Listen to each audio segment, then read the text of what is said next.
Hello, everyone, and welcome to our webinar about the acquisition of future students for Austrian educational institutions from Southeast Europe. So it means Croatia, Serbia, Montenegro, and of course, Bosnia and Herzegowina. Today with me are my colleagues, our trade commissioners, deputy trade commissioners from Zagreb, Belgrade, Podgorica, and Sarajevo, and we will give you, including our experts, some tips and tricks how to recruit future students for your universities and universities of applied sciences. We are recording these sessions. During the presentations, you can freely write down your questions into this chat section, and we will try to answer all of your questions during today's webinar. So I think we should keep ourselves brief and short and leave the stage to our experts. But first, I would like you also to hand over first a short introduction to our trade commissioners and deputy trade commissioners. So Gerhard, please, the stage is yours. Good morning, Zagreb calling, Austria 12 points, and it will be, I'm sure, a wonderful show. And yeah, ding ding, how is this called? No, welcome to our webinar. I keep myself super short. I'm happy that you join us, and I see it's basically attendance rate of 100%. That's perfect for a webinar, especially for a Monday morning. Please ask questions to our experts that we put together today. That's the most important thing, that you take the biggest and the highest added value from this webinar. And the last thing I want to say, this is an activity today, one activity in a series of activities we do for Austrian universities and universities of applied sciences. And one teaser already for next year, again in March, most probably on the 8th of March, International Women's Day 2025, we will organize again an Austrian Day exclusively for Austrian universities and universities of applied sciences to meet Croatian potential future students. We do this on an annual basis, and as I said, 8th of March 2025, we will do it again. And with that, I want to conclude my opening remarks and back to Vedrana. Thank you very much. Thank you, Gerhard. And now we are switching to Belgrade. Hello, Jutta. Hello from rainy, very rainy Belgrade today. My name is Jutta Walter. I'm the Deputy Trade Commissioner here in Belgrade, but we also cover North Macedonia and Montenegro, so 3 out of the West Balkan 6. Like Gerhard had said, this is a series of events, and I also want to point out another one, just so we don't forget about it, which is the study abroad in October.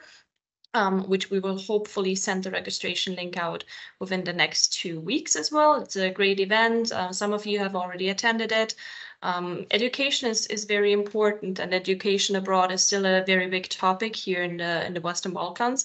Austria is one of the biggest investors in the region, so a lot of people know Austria either from the diaspora or from the Austrian companies that are within the region. For example, in Serbia, there are around 800 Austrian companies, and we dominate different sectors such as banking, finance, logistics, insurance.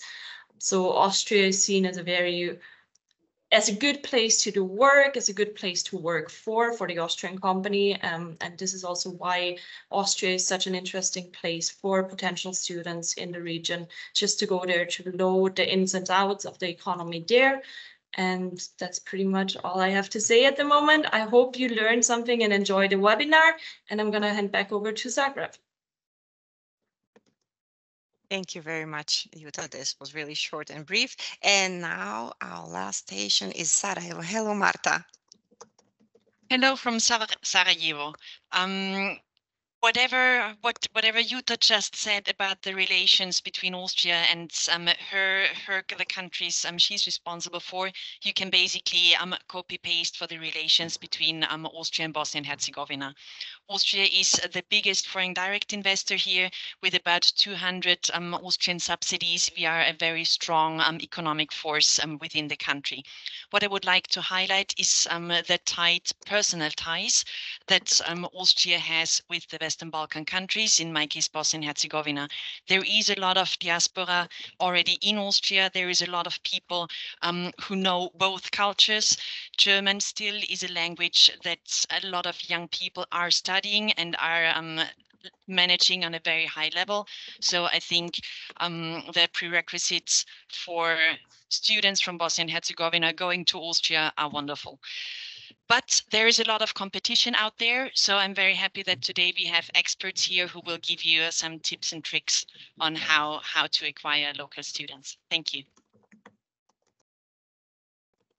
Thank you very much, Marta. And of course, we have our expert here with us from Croatia BHV Education, Maria, I think, and from Edukacija, Ana Maria, and ISM agency, Bachko. They will all tell you some tips and tricks how to recruit future students from Croatia, Serbia, Montenegro, and Bosnia and Herzegovina.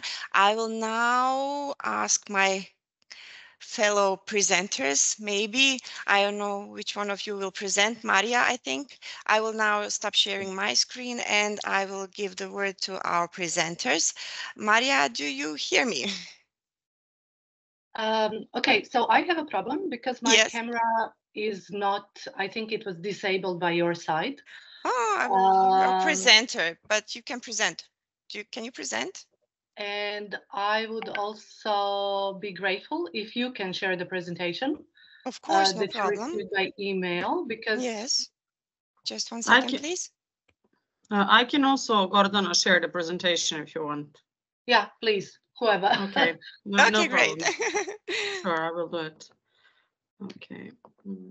Because I'm apologizing for the, I'm not usually using Microsoft Teams, using Zoom, and it also registered me as Maria Juranovic because of the setup on my laptop, and my name is Gordana Kolenko. Okay. I'm the founder of BHV Education. This is an organization that is dealing with student exchange and recruitment of students for 30 years in Croatia.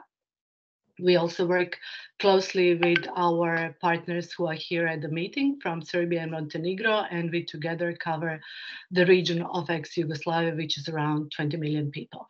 So I will shortly focus, I don't know, will I see the presentations once you, Ana Maria, start sharing it? It's shared. Do you see it? Just one second. I think you need to allow, maybe no. Because it says I'm sharing, but it doesn't, it's sharing a window. Well, I shared it.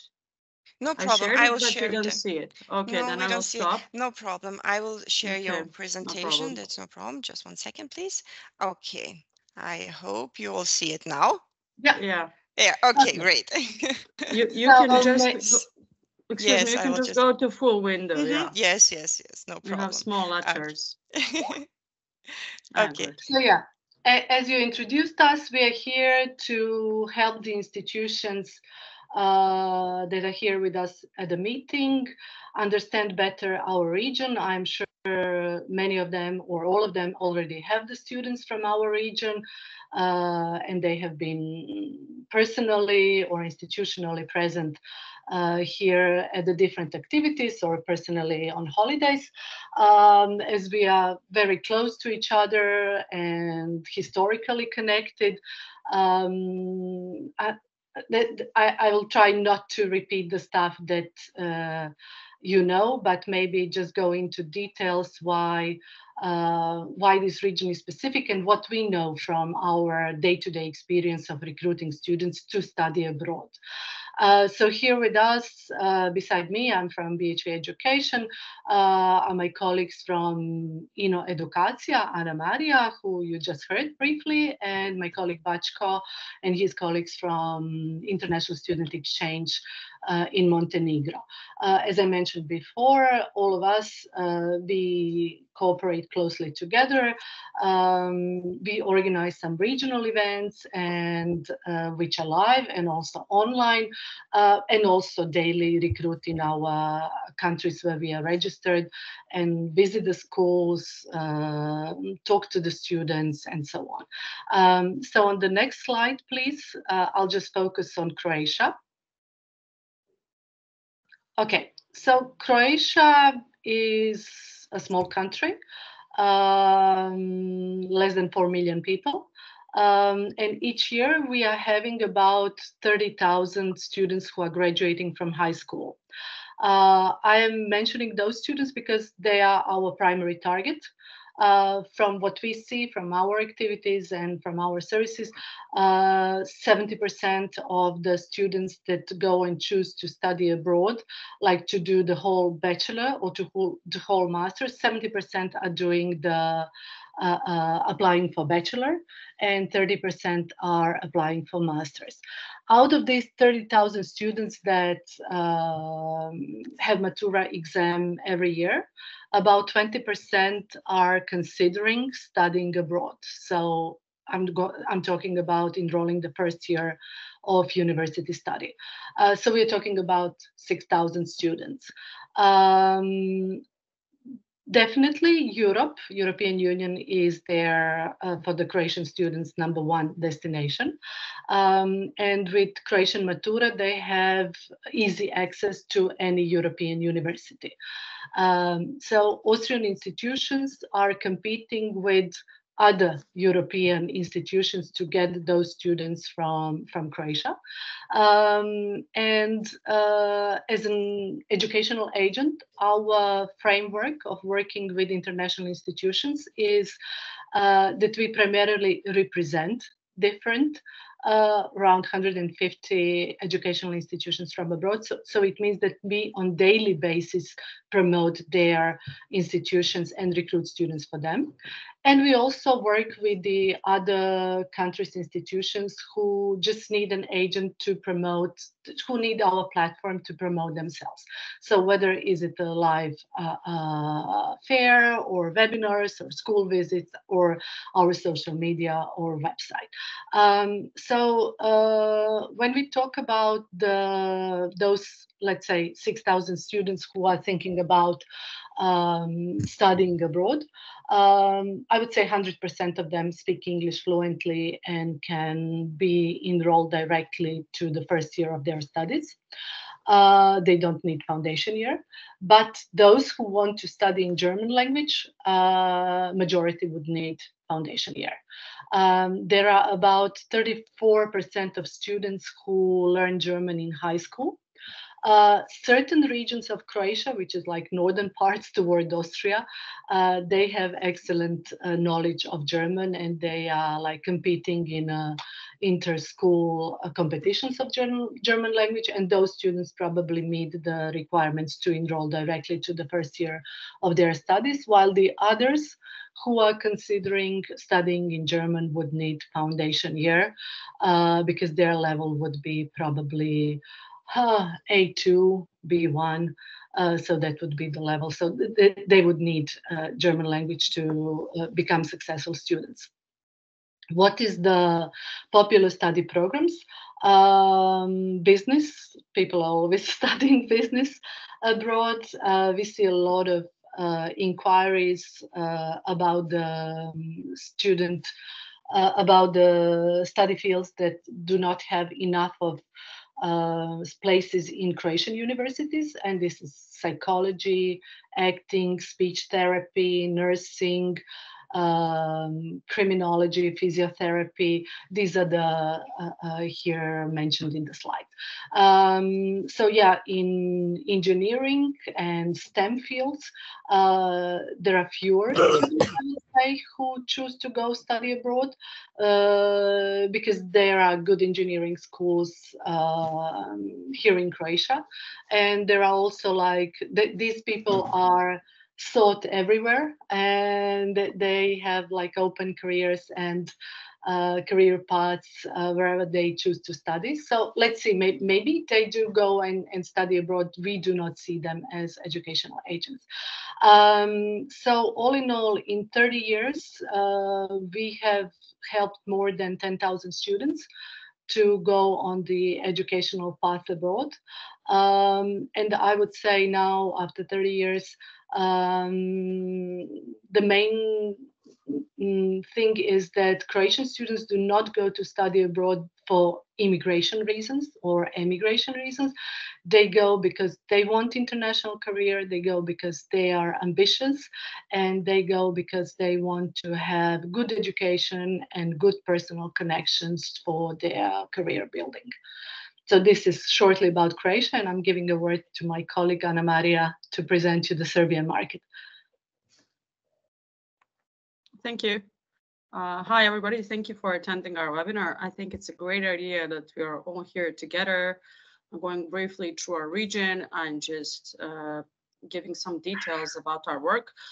Ms. Gordana explained how we work as agents, so I won't go to that. I would just like to outline that really in our region, we are the biggest agents with absolutely biggest number of students, maybe even 50% of the market. And that is why we work together. When it comes to Serbian market, we have 60,000 high school students who finish high school every year. What I didn't write here in the presentation and what is important, that Serbia is a very active market as well for master students. So I would say that we still have around 50% of bachelor and master students going abroad, as well as to Austria. Unlike in Croatia, we are non-EU countries, and seriously, we face a lot of obstacles when it comes to Austria, some of which I outlined here. I've been an agent for 10 years. In the first 5 years of my career, we sent a lot of students to Austria, and then in the following 5, much less. Since Ibiza Gate happened, that did help a bit when Strache is out, because the visa regime did change a bit. But I have to say, like around that period, 18, 19, 20, Austrian visas were really, really hard to get, and students had many obstacles, and some even had to go back from their studies. And of course, we are all small societies, people talk, and then we just saw the fall of interest for study in Austria.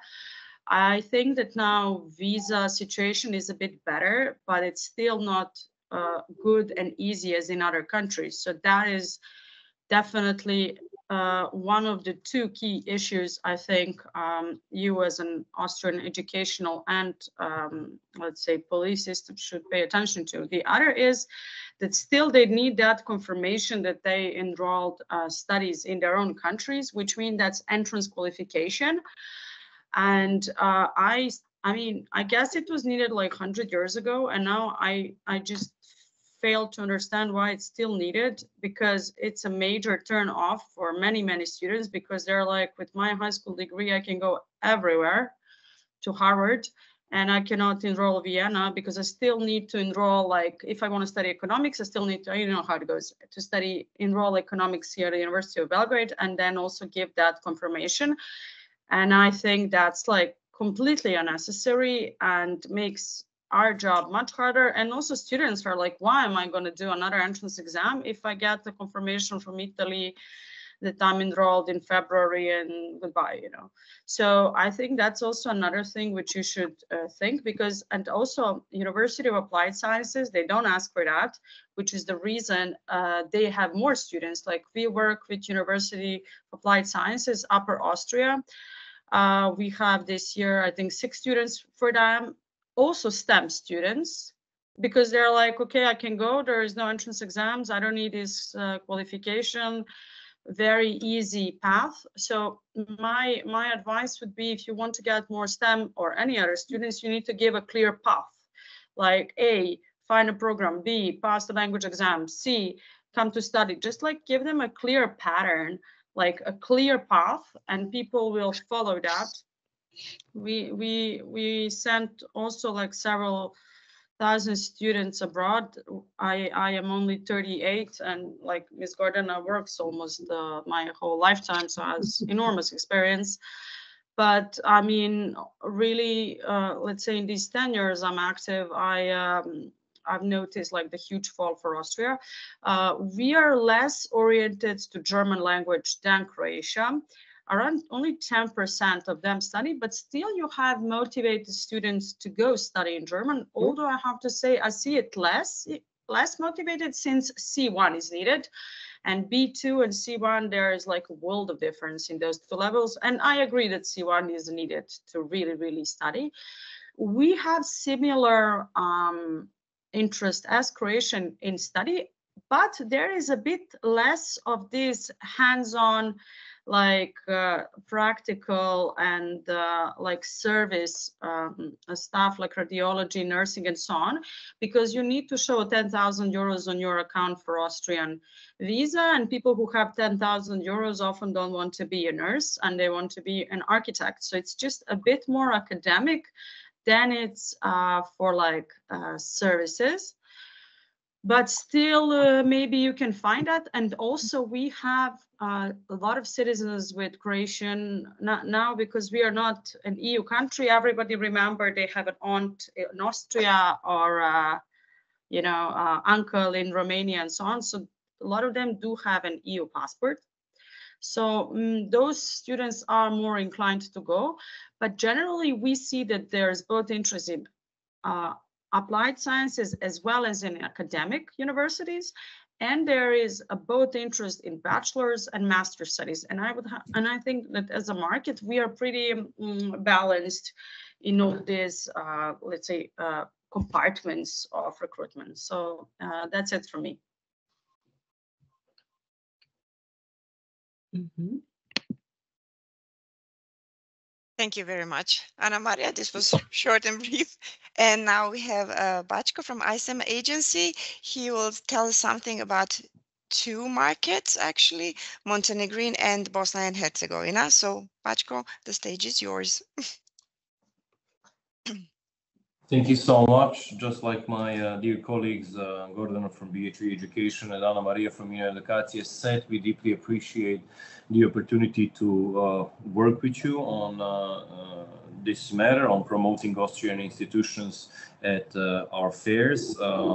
They kindly mentioned something about our partnership and cooperation, how big our agencies are, and the fact that we are leaders in our own markets. But I would also like to add to it that this is one of the very, unique examples how three agents from three different countries can actually work together, striving towards the common goal, and that is to not only kind of like make the life of our partners easier by coming to the region not 3 times but only 1 time and cover 3 different markets at the same time, but to also by doing so maybe raise the number of exhibitors when it comes to our fairs. And we are sure that cooperation among us and together with you will just grow in the future.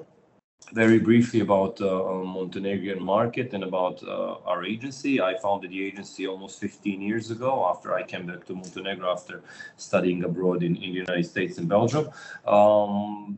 We are a bit kind of like a very interesting market because even though the population of Montenegro is not that big, about 700,000 plus, currently we have about 200,000 currently international people living in Montenegro. It is a very strong market. So if you look at the number of people living in Montenegro, you may not seem like it. However, it is a very strong market. Currently there is a number of other nationalities living here. A number of people from Ukraine and Russia, but not only that, we have a high number of people from Turkey, Azerbaijan, and maybe a couple of other countries who are regularly our clients as well, obviously besides Montenegro. Majority of our clientele is still obviously Montenegrins. Each year we have about 10,000 high school students who finish high school, and the interest of students when it comes to study abroad programs is higher than ever, year after year. Our agency does many different programs, one of which are summer language schools, high school exchange programs, boarding schools, university placements, work and travel. However, I would say that our numbers of students students being sent to university is the highest out of all programs, because it is still considered to be the most important program for a young person. One may feel that summer language course does have some kind of an impact on their development and improvement. Maybe high school can serve as a preparation for the university, but really university is still considered to be the most important programs. And those parents who may not necessarily have enough funds to fund both high school and university, they will of course save the funds for the university rather than for high school, if they have to choose, of course. Montenegro, just like Serbia, is not an EU member state, but we've been an EU candidate country since 2010. So yes, our students do have to apply for study visa in Croatia, in Austria. Both of our countries and our citizens can enter Austria for up to 90 days, which is important to mention, since if sometimes visa procedure lasts a bit longer, and it's certain that students will receive their visa, they can always enter, start their studies, and then come back for the visa to be stamped on their passport. Rarely did we ever get into this situation, but with a couple of students, it has happened in the past. So yes, that is. Visa procedure may sometimes last a bit longer. Last year it was all right, but maybe 2 years before that, firstly due to COVID, and then to the high number of asylants entering Austria, it did take some time. Majority of our students are interested in bachelor programs, so I would say about 70% of them are interested in bachelor program, and about 30% in master programs. I would say that German-speaking countries, obviously besides Austria, we have Germany and Switzerland there, but I would say that Austria is leading the way, is the second most popular destination for our students. Traditionally, Italy is leading its way, but Austria is right after them. That goes for both private and public universities in Austria, even though German as a second foreign language it's about 20% of students who do take German as a second foreign language. The interest in Austria as a country for students is still very, very high. Different programs that students are interested in, but I would say traditionally, just like for any other country, business, economics, international relations, psychology, pharmacy, and then some more technical kind of like studies such as engineering, civil engineering, architecture, etc. are following them.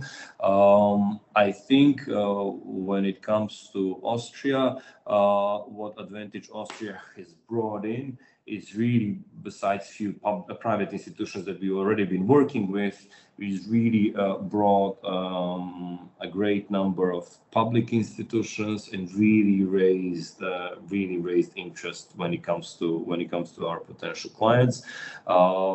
We feel like that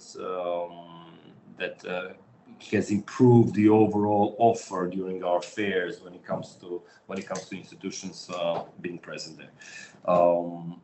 I will end there when it comes to Montenegro, and then maybe we can move forward with the presentation. Okay, so when it comes to Bosnian market, as said in the presentation, all of our 3 agencies are kind of covering that market remotely, if I may say like that. Our ISM agency organized 2 fairs thus far in Bosnia and Herzegovina, in Sarajevo. One fair we organized in spring of this year, and it was a very successful fair. And before that, in fall of last year, we did see that there is a high interest when it comes to Bosnian market. I feel that much more students are studying German in high school, and I would say that maybe most popular destination for Bosnian students would actually be German-speaking countries. So obviously besides Austria, Germany and Switzerland, but I would also say that Austria is leading the way. I think it's not only related to the education, but maybe due to the fact that they have a strong diaspora there, and it may be the way for them to, after they graduate from the university, maybe continue with their lives there, and maybe that's where they see their future to be. Unlike in Montenegro, majority of our students do come back to Montenegro. They go abroad, get their solid education, and then come back with their diplomas, and so I would say 95 or 90, even almost all of them would come back. With Bosnian market, I feel that's for some of them, that's a good way for them to enter into perhaps kind of like markets where they see themselves maybe working afterwards. So about 25,000 high school students get a maturity degree. About 10% of them do express interest when it comes to studying abroad. I would say that when it comes to Bosnian market, there is some interest for private institutions, but I would say majority of them would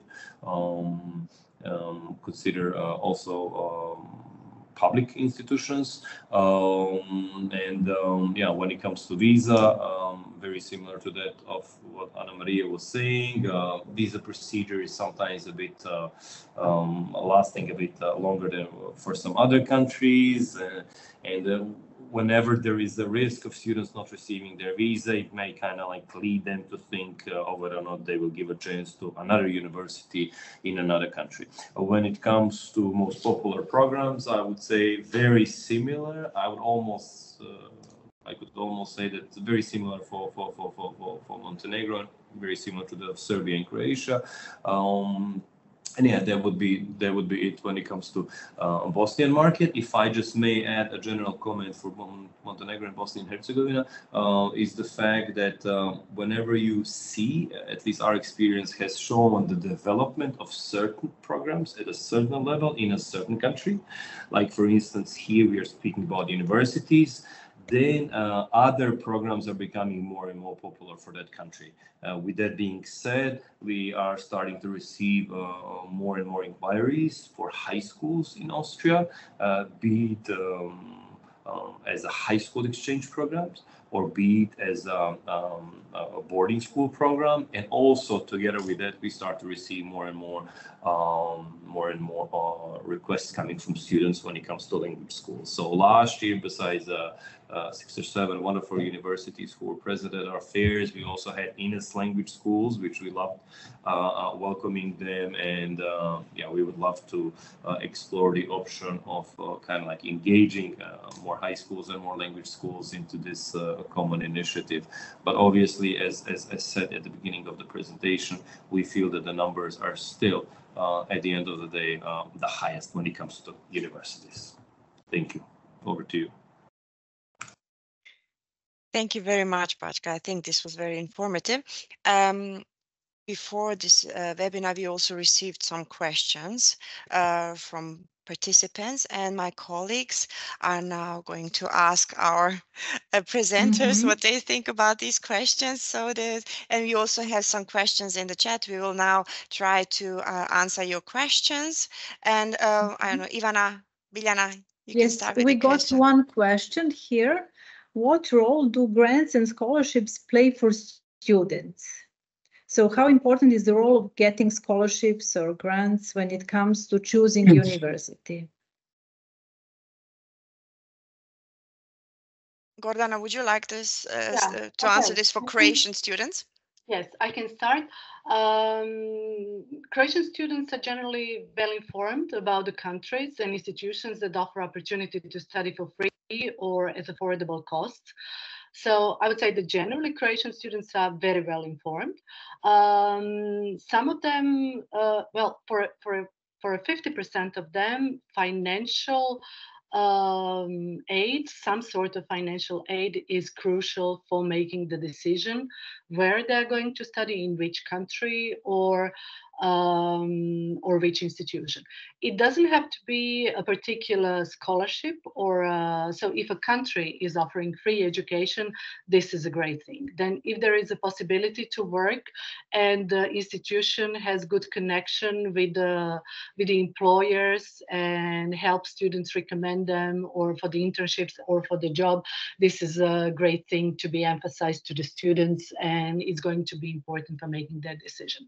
Then also, like generally in some of the countries, they have the, and Austria is also one of them, they have the opportunity to apply for the general financial aids for depending on their family situation.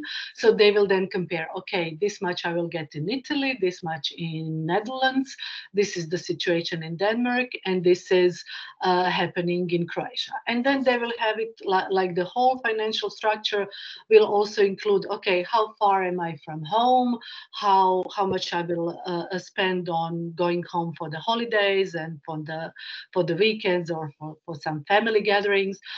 So all of it, that the students from Croatia and the families from Croatia start thinking about it 2 or 3 years before the final year of high school education, so they will have all this information neatly. I see it in the spreadsheets, how they compare the countries and how they compare the institutions, and like they will come to the total number, and then they are going to make a decision based on the reputation of education and everything else that is maybe personally more important for them. But yeah, 50% of the people who inquire, if I'm talking at the beginning, I said 6,000 people are considering studying abroad this year in 2020 to start in 25. So for 50% of them, this financial framework is going to be very important in Croatia. Thank you very much, Gordana. And how's the situation in Serbia, Ana Maria? Well, I think Austria is still super competitive because it's 1,500 euros per year for academic institutions, and I would say a bit less for applied sciences. People still think sometimes, it's completely free, as it was for those, 100 years. And then when you say it's not, they're like, ooh, but now I have to pay. And then they look at other places. So what I think that Austrian institutions could do is just be just more in your face about their low price. Like it's 1,500 euros per year, because that's often cheaper than University of Belgrade. And that is something which I don't see in communication from Austrian institutions. And I think that's the key thing, because as Gordana mentioned, with such a low tuition fee, you don't even need a scholarship for the living costs. And I mean, in Serbia, Italy is now #1 place. We, as an agency, send 100 students there per year because they give scholarships for living costs. And that's, of course, even for bachelors, and that's very attractive. Austria doesn't have any kind of big national scholarship. There is some smaller ones, but it takes years to establish that. Like that's national decision. And I think that at some point it was like even they don't want any foreign students, and now they want, and that's great. But like communicating your low tuition fees is something you can start right away. And honestly, what I've seen with clients, they like forgot it's so cheap in Austria. It's like it's not in front of them, and you really get very, very good education for a relatively small fee. Bachko, the situation in Montenegro and Bosnia and Herzegovina, how is it there? Yeah, thanks a lot. It was a very good question. I would say that all of our agencies have different types of clients. So you would have those clients who almost have unlimited budgets, thinking that the more they spend, the better they will get. But then you also have clients who have pretty good budget, but then kind of careful about where they spend their money to and how they invest. And then you have this third group that are very kind of like a price-sensitive market, which a nice percentage of our clients belongs to. I would say 40-50% of them. When it comes to them, I think we need to do two things. Well, first of all, raise the awareness not only how good quality Austrian institutions are, because that almost goes without saying, but there is the awareness of how inexpensive they are. That awareness is there for, I would say, Italian institutions, but maybe not so much for Austrian institutions yet. And I think with your constant presence and together with our efforts to promote Austrian institutions, not only as a good quality ones, but also as a quite affordable ones, you know, by your strong attendance and then by communicating that almost kind of like as an opening session will make things different. Having a tuition rate at about 1,000 or 1,500 per year, and then asking for scholarship on the top of that would be almost asking for too much. So I would say that having such a low tuition rate is a good selling point to start with. I think that together with that, what we can also promote as the opportunity, if the law allows, is potential maybe some paid job during studies, or would be paid internship or paid student jobs, etc. That's something that a lot of students are always asking for, and which then, if you do the math, students studying abroad would cost at such a low tuition rate would cost parents almost just as much as they would cost them if they continue in their own home country studying in private universities. So tuition rate of our private universities is sometimes higher than that of public universities in Austria. And bear in mind that if in our own country, students have to pay accommodation, and if they get separated from their parents, etc., once again, at the end of the day, they will be paying just as much. So I think that we all have to, maybe invest more into awareness raising of how inexpensive potentially studies may be in public universities. And if I may just kindly mention one thing about, or maybe we can leave that for later on, however you would like, about the partnerships established with Austrian institutions. We'll have it after the Q&A session also, okay, the third part, yes. Okay. Yes. So we have a second question also from Biljana. Yes, the second question is, can you please tell us what is the #1 tip to consider when acquiring students from the Western Balkans, and what is the most common misconception? I think the #1 tip is what I've mentioned, just communicate your fees. That's very important, and communicate that you have English programs. Because I think that Austrian universities lack clarity. They have very complex brochures without clarity, and that's all. And I would just like to orient to one question which I saw here from Graz, from Campus 2, about when to recruit. That is also very important. Austria, I mean, it's changing, because before it was September, then it's July, I don't know, Wirtschaft, Vienna have it now, 1st March is the deadline. When you have an earlier deadline, you will get more students, because it's a misconception that if you have a later deadline, you will get more application. That's wrong. People are oriented with fear when they apply to study abroad, and they want to have a resolution by May so they can prepare the visa, the accommodation, to collect the money, see the family, and so on. I see the change now in Austria, especially in Vienna, that the application deadline is becoming sooner and sooner. But if you have a deadline, especially like for German-speaking programs, which is 15th of July, and you compete with whole Germany, which is usually 15th March, and Switzerland, which is 15th January, you lose students. Because, people go where they are, because, for example, somebody says, I want to go to Switzerland and Austria, okay, and they apply in Zurich, which is 15th of January, and they are accepted by 1st of March. They will not apply for Austria, which is in July. So, I mean, we all have competition in our industries, right? So if somebody does everything sooner than I do, of course I'm late and people go elsewhere.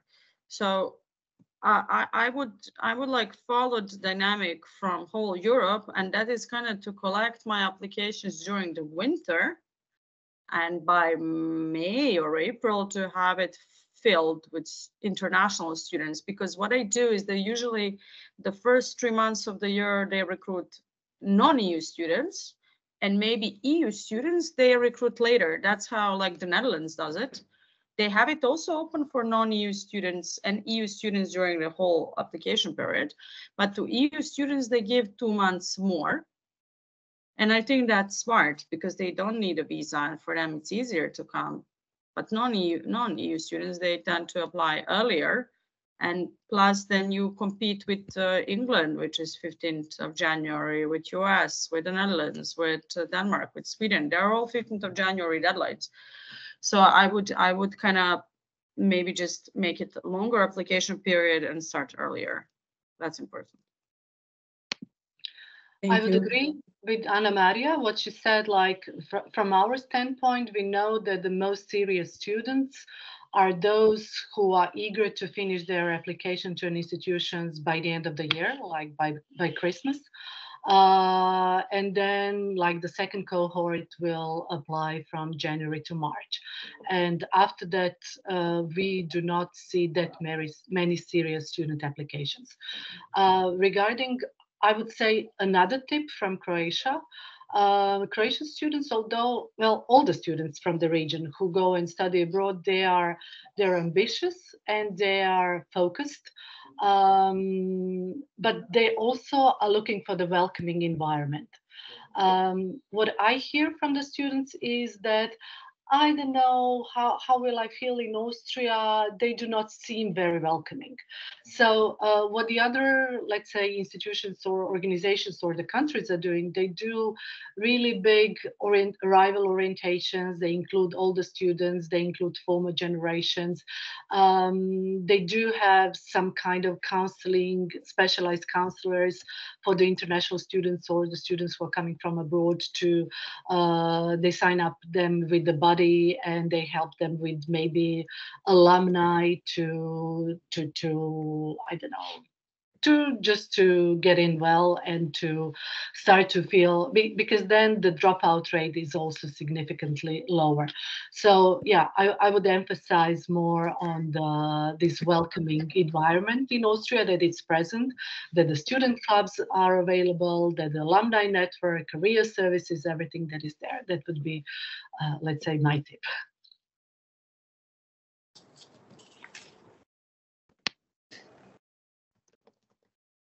Thank you. Okay.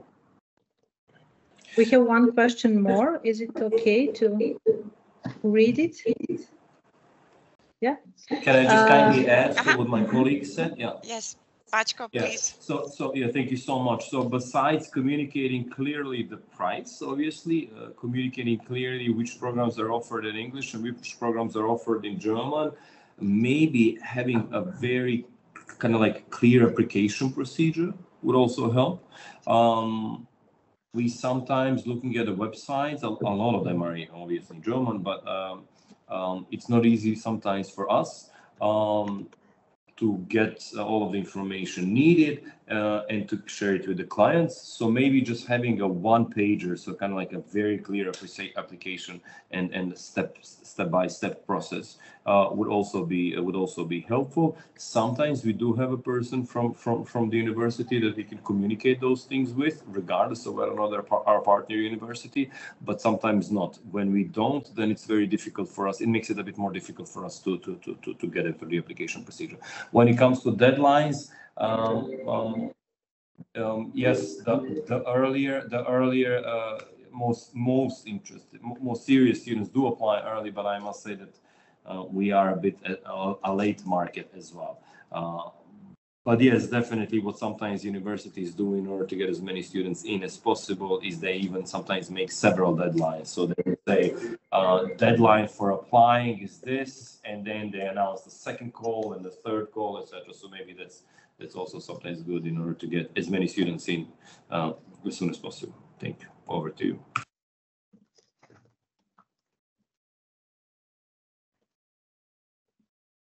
Ivana, we have some more questions. Yes. How can one Austrian educational institution stand out from international competition that may have better funding opportunities? I would say just have popular programs in English. Just give them what they want. Give what all students want and they cannot find. Psychology in English, architecture in English. Of course, business in English, it's the #1 program. Like, why did we send now 6 students to Upper Austria? Because they had some programs in English that others didn't have. Electrical engineering in English, no entrance exam, easy to enroll. And of course, students go there. If you have a good, it's like in every sales, if you have a good product on a good price, people will come. So, and also, I mean, it's not easy to establish curriculum in English.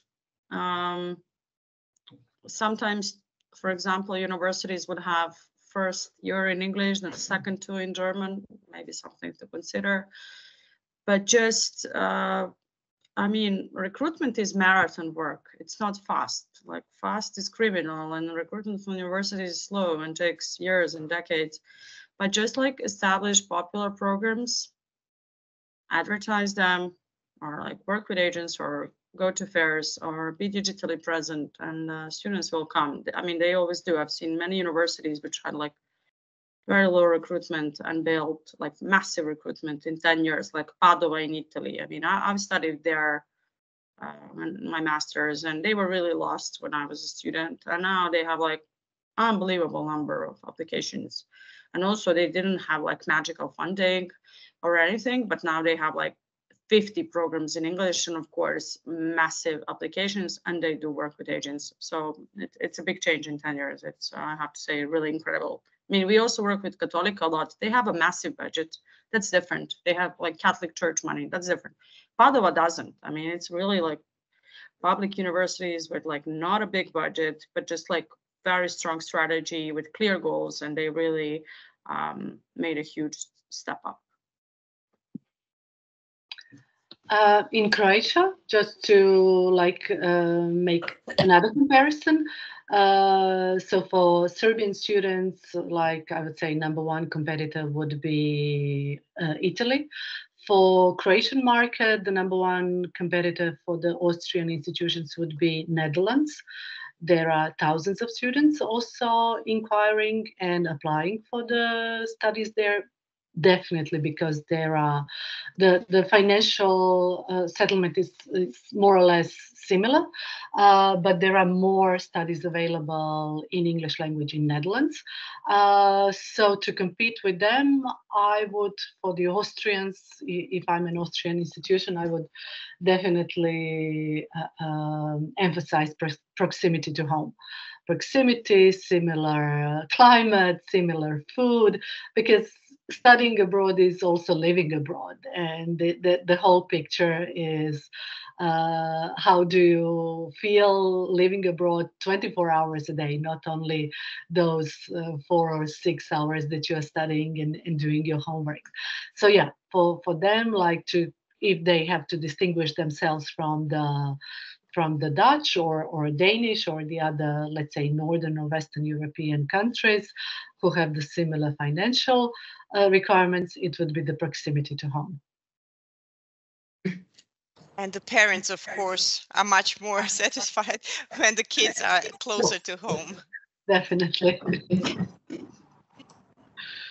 I would say that as far as the Austrian institutions distinguishing themselves and with those providing better funding opportunities, well, to be honest with you, I don't think there are as many countries as offer such good quality education at such affordable price. I think that the only country that's doing better there is Italy, because not only because the tuition fees are lower, I don't think they can get much lower than this, but because they're offering regional scholarship with which students are covering part of their living expenses. But I think how can Austrian institutions do better? It just all depends on what the strategic goal is. is the strategic goals to internationalize in 5 or 10 years now and to have raised the number of international students from 3% to 10%? If so, then it's about investing more into adding new programs in English language, making the application process much easier. You know, welcoming the students to the welcome week, helping them find the accommodation, helping them with you know, some paid or even unpaid internships, etc., etc. So if it's kind of like an investment, if they want to recruit more, and if that's the strategic goal, then I would say those are the steps to be taken. Some universities have done it in the past, but it just sometimes takes time. It's not a 1-year process. It's, I would say, anywhere between 3 and 5 years process, because once again, we go back to the awareness raising and then start gathering the applications. And then if that's not part of the strategic goal, if the institution would be happy to have 3 or 4 or 5 or 10 international students per year per program, then it just comes down to the kind of like more intensive work with the agents and us getting the clear idea and the clear picture of where the opportunity is. Thank you. Over to you.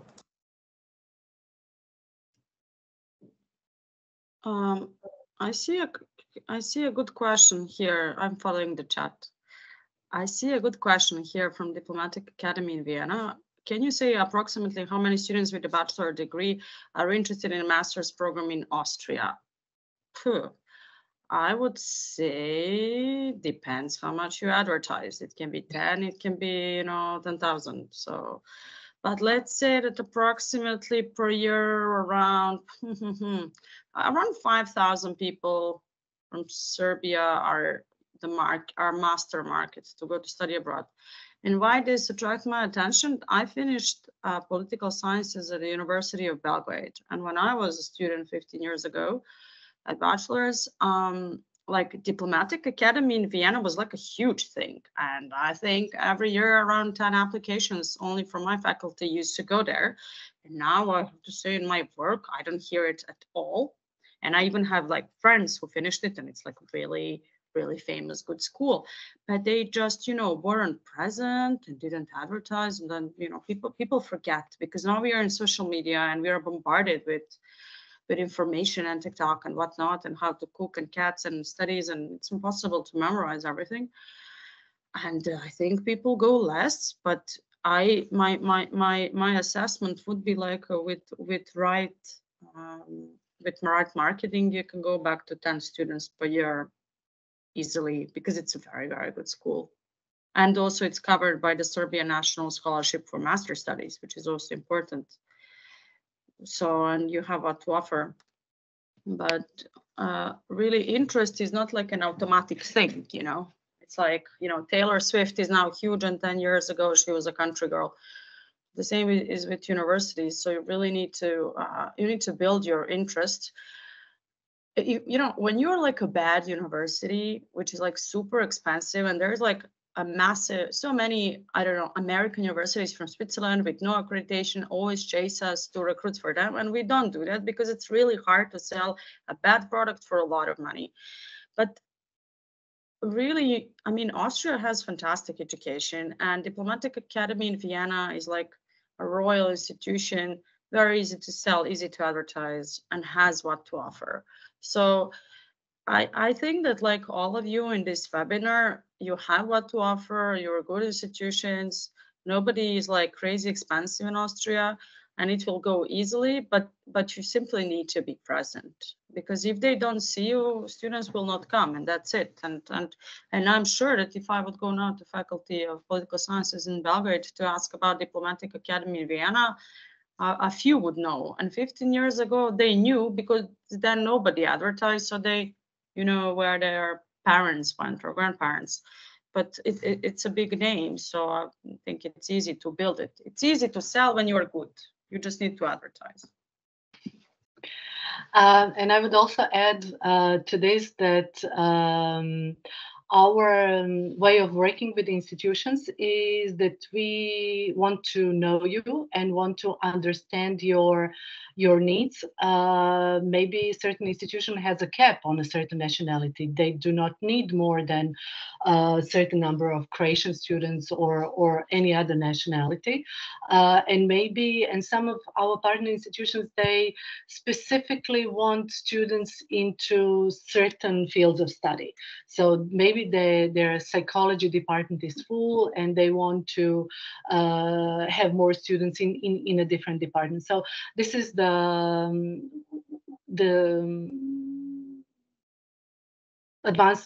this is how we work with the institutions. We simply have mutual goals and mutual understanding what's important for us in this season and what's our strategy for the next 5 years. And then we invest our time and our money and our knowledge and our efforts to achieve those goals. Regarding the number of future master students, Gordana, would you be so kind to tell us just something about how are your clients? I know you primarily advise bachelor students, but are there also students who are interested in master studies in Austria? I'm sure there are a lot of students interested in master studies in Austria, but we as agents do not see them because they are mature enough and they make their own decisions. And a lot of them have been Erasmus students throughout. They studied in Croatia and did an Erasmus exchange while they were doing the bachelor studies, and maybe they go straight to that institutions where they were on exchange, or they simply want where they can go and they feel confident that they can do the application and all the administration procedure without using the services of an agent. So that's the main reason why we see less students who inquire. So basically, those that we see, they are already very busy with their career and they want to make, let's say, a leap out of the where they are, and that's why they're looking for the good institutions abroad. They don't have the time, they do have the resources, and they use the agent to help them like make this make a best decision and in the shortest time.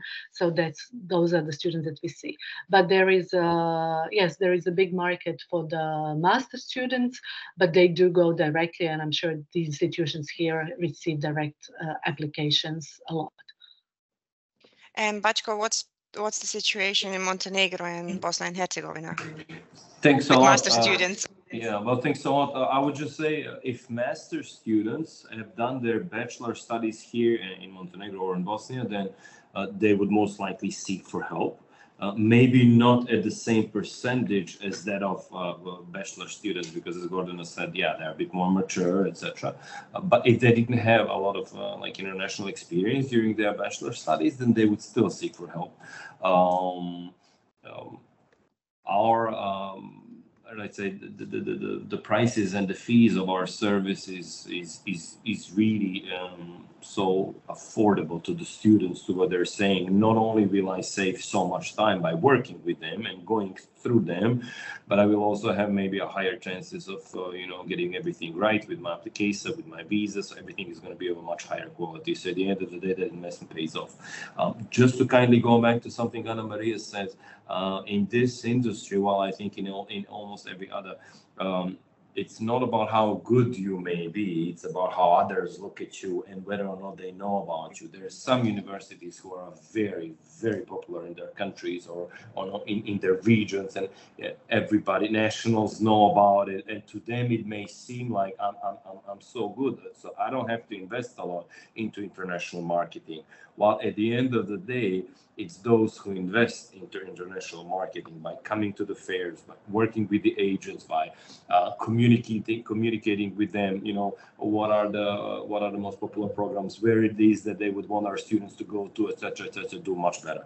So those universities, to conclude, that do much better when it comes to international recruitment are not necessarily those who offer top quality at a low price only, but also those who really invest into student recruitment. I don't feel it has ever been as competitive as it is in the last few years. So our industry, it feels like it's growing. Like the number of universities that we work with is year after year higher and higher, and so everybody wants their piece of cake. And so really, some of them are investing heavily into international student recruitment. Thank you. Thank you, Bachko. Do we have any other questions, girls? Yes, you mentioned the STEM area, which is relevant for Austria. Are there also any special tips here for the STEM area? Okay, so STEM sector institutions are traditionally showcasing their cutting-edge facilities. So this is what the students who want to study STEM, they want to see. Oh, great lab, great equipment. This is not available here in my country. I want to be part of the industry of the future, so I want to study in a place like that. So like showcasing the facilities, that's always one thing. Then the other thing is highlighting industry partnerships. So which companies do you work with? Which startups are started by your alumni? These are the typical things that how the STEM institutions are presenting themselves to the future generations.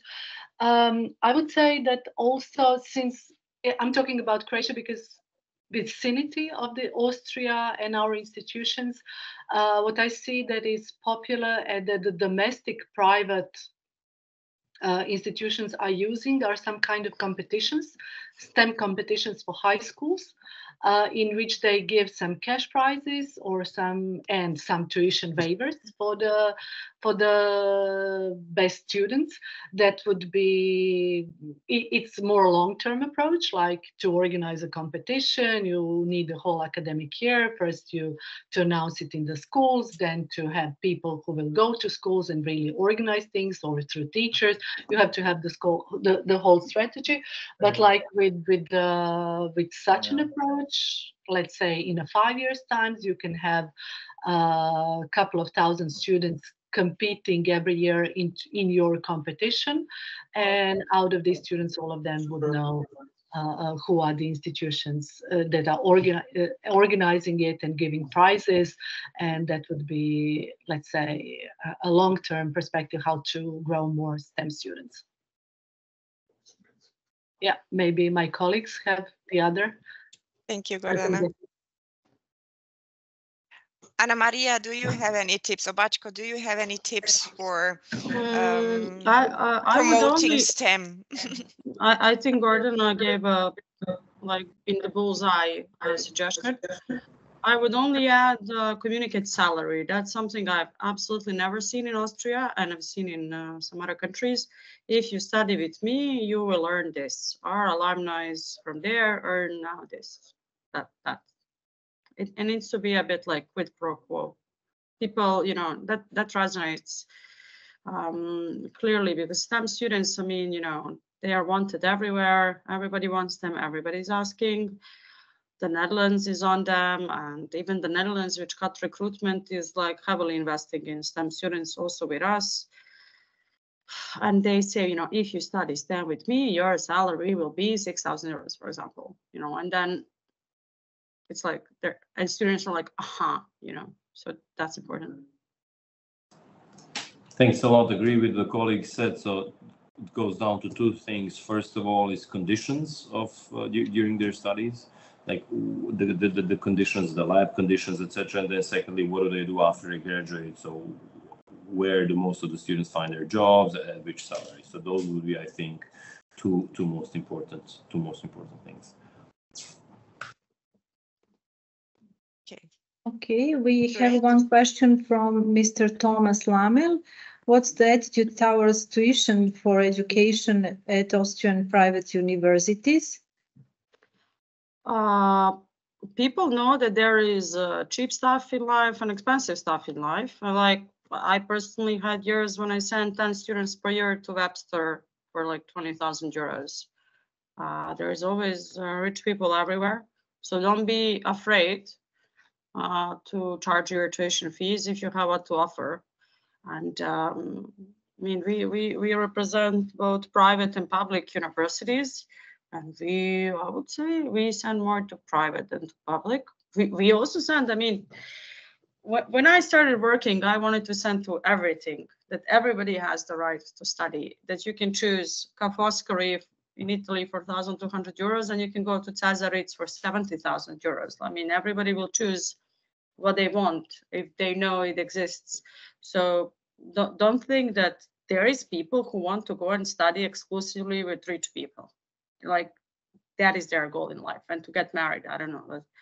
But don't think that if you have high tuition fee, you don't have an audience. Believe me, you do. Like, even, you know, in very much poorer places than the Western Balkans, there is just people who want private, expensive education, and that is what they believe in. And that's also where they studied, and they want their kids to study in the same place. I would mention that in Croatia, people have really, I would say, down-to-earth attitude toward public and private institutions. They understand the difference. They understand that the public institutions are educating people for the needs of a certain country, while the private institutions are more educating people for their own interests, for their own personal growth, and for that at the private institutions people will get more personal attention, more counseling services, and there are definitely number of clients who are looking for this type of surrounding when for their children, or the children who like this type, like a smaller institutions where I will have personal friends, personal friendship relationship with some of my counselors or my teachers, and this is the institution where I will thrive. While there are the other students who just want to be in a big, famous public institution that has been known for centuries. So there are the people are well informed. This is what I would simply conclude. I mean, I feel like there is a market for both. It's like buying a car. Do you want to buy a Golf, Volkswagen, or do you want to buy a Porsche? You know, certain people buy Porsche, certain people buy a Golf, and I think there is definitely a market both for public and for private. I would say that, of course, people understand it's a public, it's funded by the government, therefore the lower price they pay doesn't necessarily have to mean, and it's not at the end of the day the fact that it's not of the same quality. What we explain to them is that the structure is different, that it's a much bigger university, it's not working small groups necessarily, more like amphitheater style of lecturing, unlike maybe 10-15 students per groups that in private universities, etc. So it's just not, it doesn't always come down to the price when they're choosing private versus public, but when it comes to other things as well. But for sure, most definitely the market is there for public universities. Great, thank you all. I think we have now answered most of the questions. I see here a question regarding the fair, so we can move to the part 3 of our presentation, maybe for our organizers to introduce you to the study abroad events, a regional fair, and also the plans for Bosnia, Bachko. So I will now switch to the next slide. And maybe you can tell us something more about the upcoming fairs also. Okay, so we agree that I represent the fair because I'm the fastest. Okay. Put this how agents work. We mentioned something, but we just want to know who we are. So we work as student counselors and university representatives at once. We're select students, follow up on application enrollment payment. Usually universities which work with students have smaller admission departments because they just have a huge support on the ground, and they don't get like bullshit applications, but like real students which come, enroll, pay, and so on. And I mean, majority of universities which started working with agents made a huge growth. We also advertise universities in our market. We are pretty visible on social media. websites. I mean, we all make quite a huge investments in SEO, online and offline commercials. I mean, and we have usually around 1,000 students going through our system every year when it comes to consultations, sending them abroad and so on. How universities pay agents. Some work with agents and some don't work directly with agents. So usually they pay commission per enrolled students. Majority of universities choose this because it's the most secure for them. I mean, they have a real students who paid, enrolled, started, and then next year they pay the agents, while some they just pay for marketing campaigns or just like some smaller event organizations, and that's also how we all operate. And why we are now here, because we organize a big fair and you can all come. And this is the fair. We joined forces. And we make 3 fairs in 4 days. I think it's really in our region, absolutely the best fair. And also I've been to quite a few student fairs around the world. And I think when it comes to organization and the size, it's quite a good fair. As you see, it starts in Zagreb on Saturday, the 12th of October. This is the best date for student fair because master students, potential ones, are back to university. Bachelor students are thinking about what they will go, and also potential high school students. And they start in October searching for their potential next study program. So you start on Saturday to Zagreb in the afternoon. Sadly, you take a bus. Plane wasn't available, and in 4 hours it takes you door to door from one hotel to another. It starts in Hilton in Zagreb, then you come to Belgrade. We'll show you where. Can we change the slide? Hilton Zagreb. Thank you. So we start in Hilton Zagreb. We chose only the prime locations and the best hotels in our cities. And we want to make it posh and elegant. Can we just go back to Belgrade, to Zagreb, please? So it has a big exhibition meeting space, around 40-50 participants or more, around 1,000 or 2,000 visitors. So these are not small agency fairs, these are fair fairs.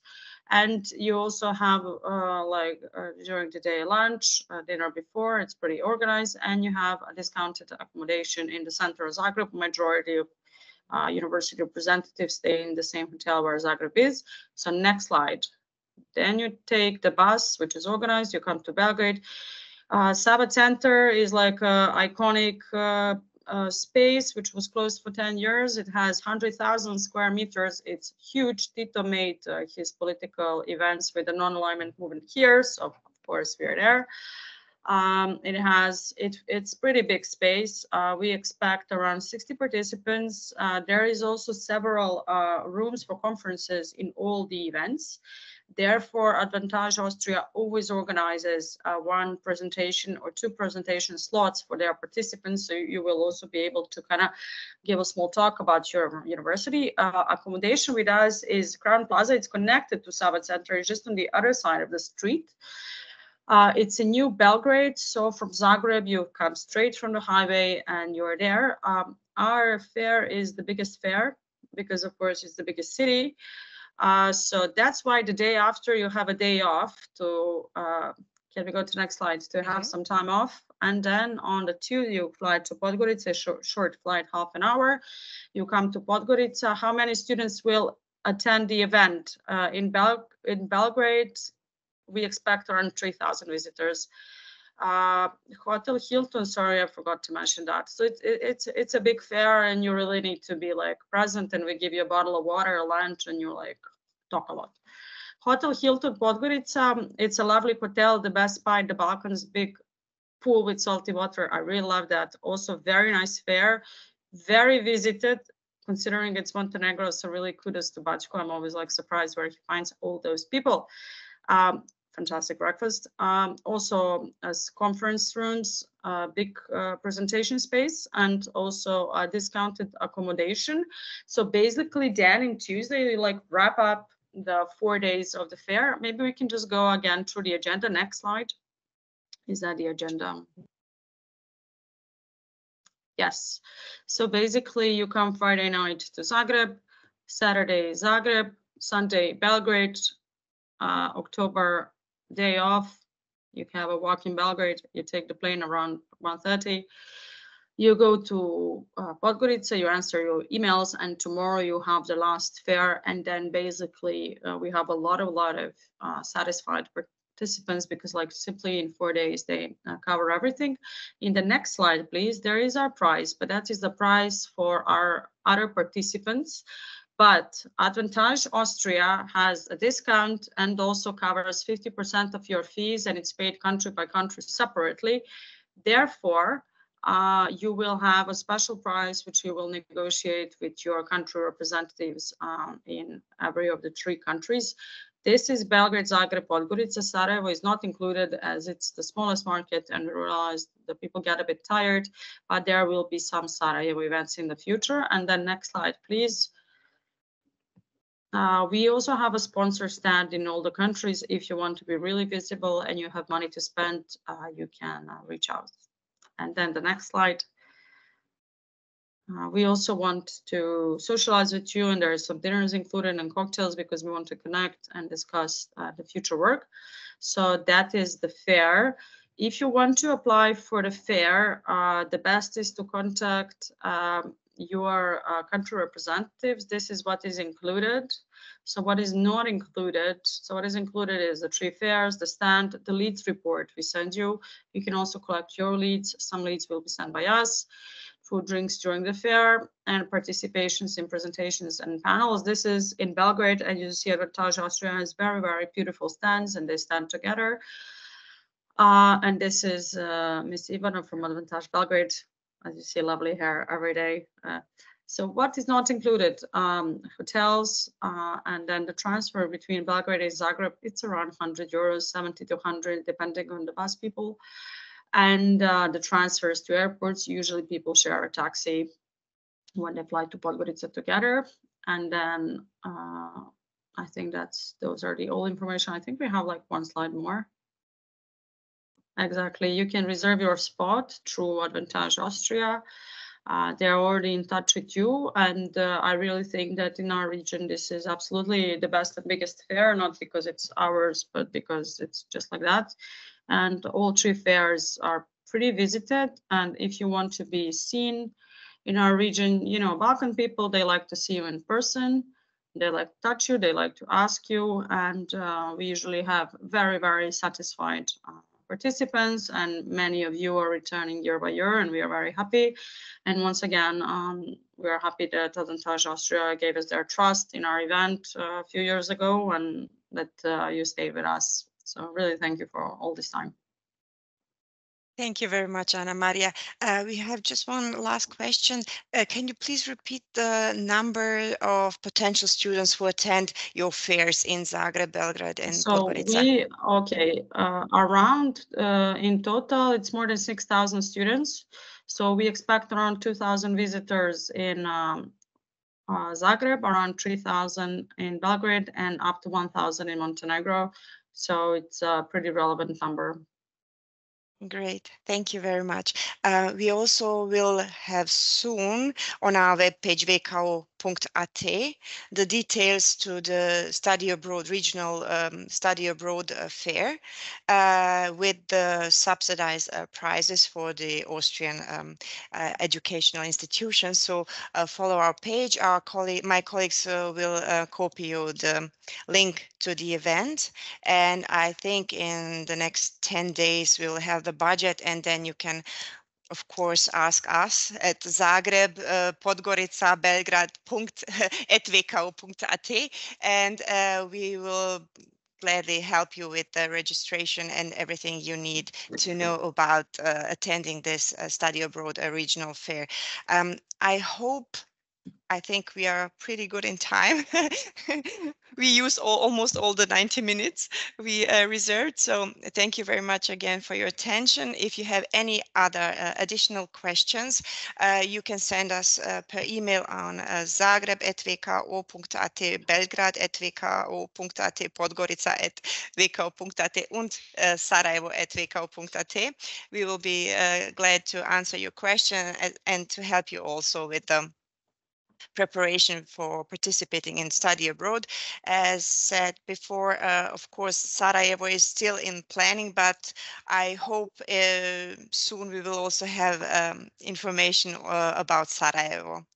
Maybe Bachko, do you have any plans for Sarajevo? Thanks a lot. I just wanted to mention the cooperation among the three agencies. This is the third fair the three agencies are doing, so we already kind of like are building that tradition about it, and all of our agencies thus far has organized, I think, anywhere between 10 and 15 individual fairs, and really a high number of smaller size events. So I think we all had like dozens and dozens of participants who keep on coming back to us year after year, which only tells us that the organization of the events was really up to par, and that obviously participants are happy with the leads conversion that does happen at the fair. Like Anna Maria said, people here just like to meet other people, and that's when the trust is gained, and that's when the trust is built, and believe it or not, sometimes the real recruitment actually happens right at the fair. So just kindly wanted to add that. Thank you so much. Thank you very much, and I hope you will soon have some more information on Sarajevo, because many of our institutions are really asking when can we also count on Sarajevo. So it will be a round tour across Southeast Europe. Thank you all once again, and if you have any questions, don't hesitate, just write and we will be glad to answer your questions.